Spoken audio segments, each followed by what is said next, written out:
રાજેશભાઈ જોશી ઠાકોર આપણે મેકી દેવું છે. હવે જોશી હાથથી નામ રાખી દેવું છે. અમારે જોશી સાહેબ આવી ગયા છે.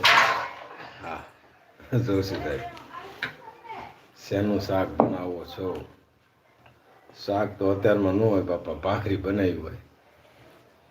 2 ભાખરી બનાવી, એક ચકલા માટે ઝીણો ઝીણો ગોળ કરી નાખવાનો, અને બીજી છે તમારે બાપુજી વાડીએ છે રાજેશભાઈ ઘનશ્યામભાઈને ત્યાં ગોટે ચડાવો છો.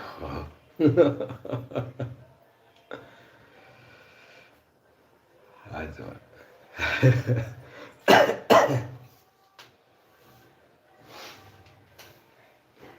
એક ભાખરી થઈ ગઈ છે અને બીજી ભાખરી બને છે.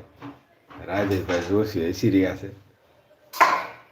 આમ તો નામ નહીં લેવાનું, જોશી સાહેબ હસી રહ્યા છે. અમારે બીજી ભાખરી ચાલુ છે. એક ભાખરી બની ગઈ છે. ભલે ભલે રાજેશભાઈ